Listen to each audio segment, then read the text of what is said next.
guys, and welcome back to my channel. I hope everyone is well, and today I found an article about what face masks mean in public for autistic students, and it's from the tes.com website, so I will link it in my video description down below so you can read more about it. And I'm just going to read through the article and kind of give you my suggestions as an autistic person on the spectrum myself and as an autistic woman, and I hope you enjoy it. And it says, wearing face masks, washing hands frequently and social distancing all present distinct challenges to pupils with SEND, which is special educational needs.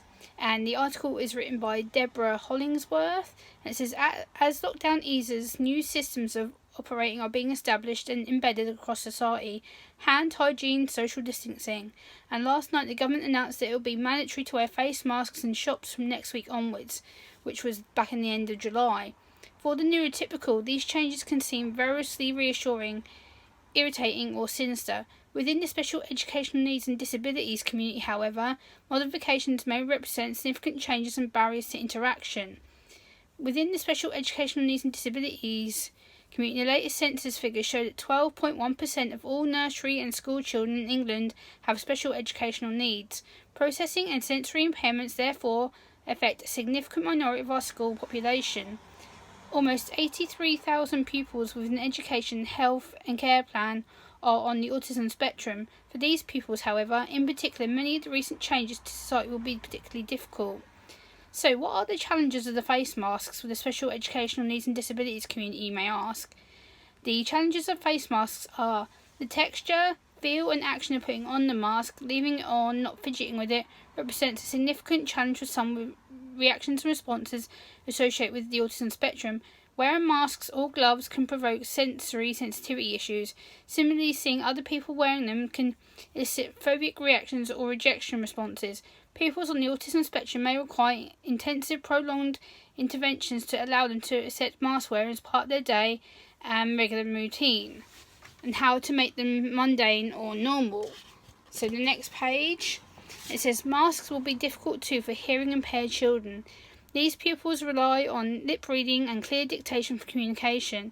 The mask, however, is a very physical barrier. Muffled voices issuing from a hidden source become inaudible. Those with speech and language needs may struggle to converse or make themselves understood wearing a mask, impeding further their own pre-existing impediment. In an apparently supportive measure, they are exemptions from wearing masks on public transport and in shops. These exemptions include those with special educational needs or disabilities. However, a person not wearing a mask faces potential challenges by staff, police, or zealous members of the public. To avoid this, they may choose to wear a badge, such as an autism alert sticker, but this ultimately forces people to admit publicly to otherwise invisible disabilities. So this can also include difficulties with washing hands. Many of the other changes that we've seen since the start of this coronavirus pandemic are also challenging for the SEND educational needs students. Improved hand hygiene is obviously a welcome factor in the battle against the spread of the disease. However, children on the autistic spectrum or with obsessive compulsive disorder or hypersensitivity issues to water sensations, they may actively seek to avoid contact with water to becoming overstimulated or over-responsive. The British have prided ourselves in our ability to form an orderly queue. In today's climate, we are honouring our skills. The queues are longer, socially distancing, often outdoors, including on pavements near roads. Children with attention deficit hyperactivity disorder, ADHD, autistic spectrum conditions, or other learning needs are unlikely to easily adapt. Patience is not in their skill set.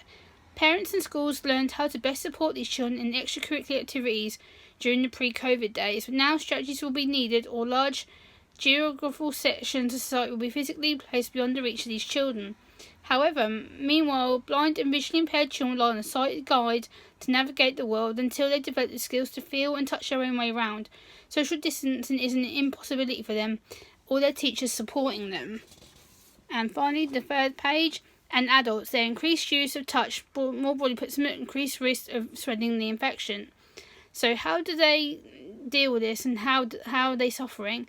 In addition, pupils with special educational needs are more likely to suffer severely from COVID than if they contract the disease. 2/3 of UK deaths from COVID-19 between the 2nd of March and the 15th of May involved disabled people, according to the Office for National Statistics. People with SEND are more likely to have underlying health conditions or risk factors including obesity and diabetes. Identifying symptoms for those with complex or multiple special educational needs is now more difficult, as they may not communicate discomfort or recognise their own sore throat and temperature. The return to school may also be challenging for many pupils with SEND. Last week, the Commons Education Select Committee heard that during lockdown, many students with educational health care plans, despite initially being promised seamless access to education alongside the children of key workers, found themselves being excluded. Schools offering specialist provision were forced into temporary closure. Children with SEND in mainstream settings were asked to cease attending if they were unable to adhere to the requirements around hygiene and social distancing. Time away from school would have suited some students enormously, particularly those who find the pace and stimulation of the neurotypical world too confusing. Breaking these home routines and reintegrating into altered school life may require significant additional support, which is potentially time-consuming and resource-heavy, but it is important. Alterations to society look likely to be in place for the foreseeable future. As adaptations are embedded, we need to look for ways to ensure that SEND students are not further marginalised and excluded from our school community and from society more widely. Deborah is a teacher with 20 years' experience in curriculum and pastoral leadership. She's currently an assistant Senko in East London. So, as someone on the autistic spectrum myself, I'm really pleased with this article, what it says about how autistic students are going to struggle and how they are marginalised, how they are going to struggle going back into the school life building. I think the problem is there needs to be one-on-one. It needs to be in smaller groups, because if you put special educational needs students back into large groups within education, they are going to struggle. It's going to be overwhelming. There's going to be people next to them. It's going to become overstimulating. It's going to become anxiety-ridden. So I do agree with this article in parts, but a lot of it is the schools simply are not ready or simply are not qualified to take autistic students back quite yet. I think it's a mistake putting them all back in September, because they're going to struggle. The teachers are going to become overwhelmed. And I think what they need to do is introduce one year group at a time for a couple of weeks, get them settled, then introduce a new year group and do it gradually rather than having all students back by the 3rd of September. I think it's absolutely ridiculous. I think it's going to be more infections. It's going to be more school closures. They'll be off longer. I think the more slower they do it and the more used to autistic children are to being brought back slowly and by group, by year group, by age group, the more likely they are to settle back into the school life routine. But at the same time, if a lot of these children are already being homeschooled, they're going to be used to being at home in their comfort, in their safe zone. They're not going to have to worry about the school smell. They're not going to have to worry about the smell of the school dinner, the temperature of the school uniform, the feel of the school uniform material, the feel of the school shoes, wearing the backpack, wearing a mask on their face. It's going to overstimulate them. It's going to make them highly anxious. So as an autistic person myself, I think they're going to really struggle with the education system, and it's going to take massive changes to get that seen. I think the more teachers have training on this, the better, and also the government needs to be more involved with this and actually say, no, hold on. There's a lot of autistic and disabled students in our schools who don't get the right support, who don't get the right time to spend with their teachers. I think the more rush you are to put them back into schools with all these masks and face shields, it's going to agitate them, and you'll end up having shutdowns and meltdowns. I think this needs to be thought of as well. So if you've liked this video, please like, comment, share and subscribe, and I'll be back next time.